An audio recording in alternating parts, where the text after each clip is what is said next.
बच्चों आज हम बात करने वाले हैं 5th सेमेस्टर फाइनल ईयर वाले बच्चों के लिए बीए प्रोग्राम स्किल इन्हेंसमेंट सेक के सब्जेक्ट में your law and your right के बारे में। ठीक है ना, your law and your right के बारे में आज जो है हम यहाँ पे पढ़ने वाले हैं। अब आपके एग्ज़ाम्स जो है बहुत ही नज़दीक आ चुके हैं, तो आप सीरियस होकर के पढ़ना थोड़ा सा शुरू कर दो। एटलीस्ट इतना पढ़ लो कि कम से कम आप एग्ज़ाम में 5 क्वेश्चन भी पूछे जाए तो ईजिली आप उसमें से 3.5-4 क्वेश्चंस आराम से अटेम्प्ट कर पाओ। और ये बहुत मुश्किल नहीं है। अगर आप सेक के सिलेबस में, मैं छोटा सा आइडिया बताती हूँ, अगर आपके इस वाली किताब में देखो आप टोटल 5 यूनिट है, 5 में से आपको एग्ज़ाम में अटेम्प्ट 4 ही क्वेश्चन करने होते हैं। तो आराम से अगर आप एक यूनिट का एक टॉपिक भी कवर करके जाओ बहुत अच्छे से, तो आप आराम से एक क्वेश्चन लिख करके आ जाओगे। ठीक है, तो बहुत मुश्किल नहीं है। सिलेबस की अगर हम बात कर लें, यहाँ पर टोटल आपको यहाँ पे 5 यूनिट कवर करने हैं। ठीक है ना, फर्स्ट हमने कंप्लीट करवा ली है, सेकंड भी कंप्लीट है, यूनिट थर्ड भी आपकी बहुत अच्छे से उसके जिसके चारों चैप्टर्स पूरे तरीके से कंप्लीट है, पूरे टॉपिक मेन टॉपिक सारे करवा दिए गए हैं। अब जो हम बात करने वाले हैं वो बात करने वाले हैं यूनिट नंबर 4 के बारे में, जिसका नाम है सशक्तिकरण। सशक्तिकरण का मतलब क्या होता है? Empowerment, empowerment. ठीक है, यानी कि कई सारी शक्तियों का मिल करके शक्ति का करण, शक्तिकरण। तो इसका हम चैप्टर नंबर 1 पढ़ेंगे, जिसमें हम बात करेंगे सूचना की उपलब्धता। ठीक है ना, सूचना की उपलब्धता, सूचना का अधिकार अधिनियम जो आया था 2005 में, उसके ऊपर हम बात करेंगे। और आपको पता होगा, आप पॉलिटिकल साइंस के स्टूडेंट हो तो आपको पता होगा कि ये हमारा एक मौलिक अधिकार है। ठीक है, तो इसी टॉपिक के ऊपर हम पढ़ने वाले हैं। क्या क्या इंपॉर्टेंट रहेगा ये भी हम देख लेंगे। तो हम अभी यूनिट 4 का चैप्टर नंबर 1 पढ़ते हैं। देखो, यूनिट 4 जिसका नाम है सूचना की उपलब्धता और सूचना का अधिनियम 2005। ठीक है, इसमें देखो सूचना होता क्या है। सूचना न सिर्फ समाज देश के विकास में मदद करती है, बल्कि ये नागरिकों के सशक्तिकरण में भी बहुत ज़्यादा महत्वपूर्ण भूमिका निभाती है। बिल्कुल, सूचना को एक शक्ति के रूप में देख सकते हैं। आधुनिक युग में सूचना एवं तकनीकी के बढ़ते हुए प्रभाव के कारण सूचना की उपलब्धता बहुत ज़्यादा महत्वपूर्ण हो गई है। जब तक सूचना नहीं होगी, अगर एग्जाम्पल के लिए जनता है, एक देश है, एक देश की गवर्नमेंट, एक देश की सरकार क्या कर रही है, अपनी जनता के लिए कैसी नीति बना रही है, उसकी प्लानिंग क्या है, ये सारी चीज़ें अगर जनता को नहीं पता होगी तो सोचो कि उस देश में क्या एकता रह जाएगी। क्या वो एक लोकतांत्रिक देश कहला पाएगा? कभी नहीं। तो एक लोकतांत्रिक देश में सूचना का होना और उसी के कारण एक देश के अंदर नागरिकों की सशक्तिकरण में होना, ये बहुत ज़रूरी है। ठीक है, तो इसीलिए इस टॉपिक को हमने पढ़ना है।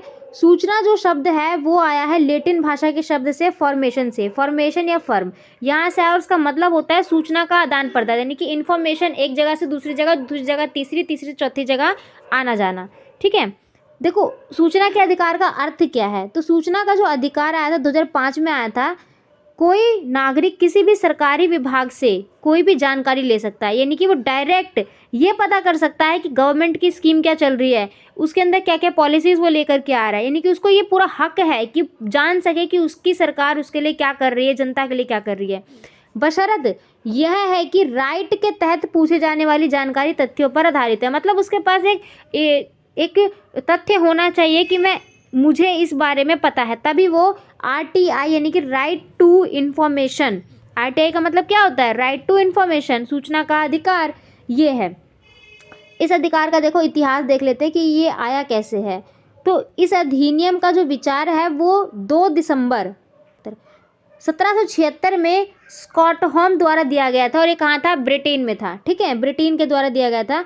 इस अधिकार का जो फैसला करने का, इस अधिकार को और ज़्यादा बढ़ावा देने में प्रेस की भी योगदान रही है। प्रेस क्या? मीडिया, जो न्यूज़ चैनल वगैरह सुनते हो आप, ये सब प्रेस है, तो इनका भी बहुत ज़्यादा योगदान रहा है ताकि इस अधिकार को और बढ़ावा मिले। ये जो प्रावधान है फ्रांसीसी संविधान द्वारा मनुष्य व नागरिकों के अधिकार की घोषणा के द्वारा अनुच्छेद 14 के अंतर्गत कहा है। अब यहाँ पर देखो एक बहुत ही इंपॉर्टेंट टॉपिक बनता है। यहाँ पे आप अगर नोटिस करो तो यहाँ पे क्वेश्चन ये भी बनना जा सकता है कि सूचना का अधिकार कौन से देश से लिया गया? तो फ्रांस से आया है। ठीक है, सन 1946 में संयुक्त राष्ट्र महासभा ने भी इसका जो प्रस्तावना है वो पारित किया था। 2005 के अधिनियम में 2005 में अधिनियम आया था, कौन सा? सूचना का अधिनियम। इसमें मानव अधिकारों की सार्वभौमिक घोषणा का योगदान दिया ब्रिटिशों द्वारा आधिकारिक गोपनीय अधिनियम 2023 के रूप में इसको लागू किया गया। ठीक है, इस अधिनियम द्वारा सरकार अपने नागरिकों या जनता के किसी भी नागरिक को गुप्त रखने का अधिकार करती थी। मतलब आप ये देखो कि 1946 के टाइम पे, तब क्या था, हमारा भारत जो था वो गुलाम था, और गुलाम किसका था, ब्रिटिशों का था। तो ब्रिटिशों ने अपने यहाँ पे एक अधिनियम बना रखा था जिसको क्या बोला था उन्होंने, आधिकारिक गोपनीय अधिनियम। आधिकारिक गोपनीय अधिनियम का मतलब क्या है, आधिकारिक मतलब कि जो भी अधिकार बनाए जाएंगे उसको सरकार गुप्त रखेगी। यानी कि गवर्नमेंट पॉलिसीज बना रही है पर जनता को पता ही नहीं है कि हाँ क्या चल रहा है, कौन सी पॉलिसीज आ रही है, उन पे इम्प्लीमेंट भी हो रहा है पर उनको नहीं पता किस कानून के तहत हो रहा है इस चीज़ पे। तो ये सब चीज़ें बनाई थी, ब्रिटिशों ने बनाई थी, 2023 की बात हो रही है। फिर इस अधिनियम के अनुसार क्या करती थी कि सरकार अपने नागरिकों या जनता से किसी भी जानकारी को गुप्त रखती थी। और ये एक लोकतांत्रिक देश के लिए बहुत ज़रूरी होता है कि सरकार और नागरिकों के बीच में एक जो क्रमबद्ध है, एक बंध रहे, दोनों एक दूसरे से जुड़े रहे।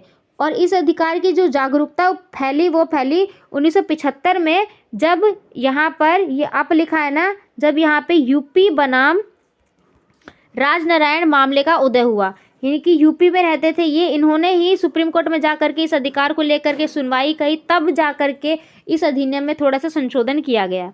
तो ये आप लिखना है, इसको ठीक कर लेना, अब हुआ ये यूपी लिख लेना और बनाम ठीक है वो। ठीक है, इस आंदोलन की ज़रूरत क्यों है, क्यों ये ज़रूरी है, हुआ क्या था। तो 1990 में राजस्थान से इसकी शुरुआत हुई थी इस आंदोलन की। अरुणा राय की अगुवाई हुई थी, जिन्होंने किसान शक्ति संगठन के भ्रष्टाचार को दूर करने के लिए इस जन आंदोलन की शुरुआत की थी। 1997 में सूचना विधेयक की जो शुरुआत हुई थी, सूचना विधेयक पारित हुआ था 1997 में। अब देखो यहाँ से स्टार्टिंग हुई थी इस अधिनियम की। 1997 में इसकी एक विधेयक बनाया गया, इसकी रिपोर्ट आगे पेश की गई। फिर उसके बाद 3 साल के बाद 2001 में संसदीय स्थायी समिति ने सूचना की स्वतंत्रता विधेयक को मंजूरी दे दी। 3 साल के बाद इस रिपोर्ट को मंजूरी मिली। उसके बाद 1 साल का गैप हुआ, फिर दिसंबर 2002 में संसद ने इसको विधेयक के रूप में और पारित किया, विधेयक को और आगे भेजा। फिर जनवरी 2003 में 1 साल के बाद राष्ट्रपति द्वारा इसको मंजूरी मिल गई। फिर 6 जनवरी 2003 को अधिनियम के रूप में इसको सबके सामने जो है पारित किया गया। ये स्कूल लिखा है, थोड़ा मिसटाइप हो गया, इसको ठीक कर लेना। सबके सामने इसको पारित किया गया। फिर 2004 में संयुक्त प्रगतिशील सरकार ने इसको मंजूरी दे दी, रिपोर्ट जो है संसद में भी पेश हुई। और आखिरकार 11 मई 2005 को 144वां संशोधन किया गया इसके अंदर, जो ब्रिटिशों ने बनाए थे उसी को कुछ और इम्प्रूव किया गया और लोकसभा में पारित किया गया। और उसी के अगले दिन 12 मई को राज्यसभा में भी पारित किया गया। ठीक है, 2005 में। उसके बाद 1 महीने के बाद, मई के बाद 12 जून को 2005 में राष्ट्रपति के पास ये पहुंच गया, राष्ट्रपति कलाम। अब मुझे आप कमेंट बॉक्स में बताओ कि कलाम यहाँ पर किसको बोला गया, उस टाइम पे कौन थे राष्ट्रपति जिनको कलाम बोला है। ठीक है, राष्ट्रपति कलाम। हम भी तो देखें आपको कितना चीज़ें याद है, आपने अपनी पिछली चीज़ों की कितनी चीज़ें याद रखी, तो आप मुझे कमेंट में बताएं यहाँ पे कलाम किसको बोला हुआ है। तो कलाम जी के द्वारा यहाँ पे अधिनियम को मंजूरी मिली गई और आखिरकार ये अस्तित्व में अब आया है। इसी को सूचना का अधिकार अधिनियम बोला है। आई होप ये टॉपिक क्लियर हो गया होगा। ठीक है, अब इसका एक टॉपिक और है जिसमें हम बात करेंगे अधिनियम के महत्व की, और कुछ और इसमें से रिलेटेड एक क्वेश्चन बनता है, उस पर हम बात करेंगे। ये था आपका पार्ट नंबर 1। आप जाकर के आप पार्ट 2 देख लो, उसमें आपको इसके आगे का टॉपिक मिल जाएगा। तब तक के लिए जय हिंद, जय भारत।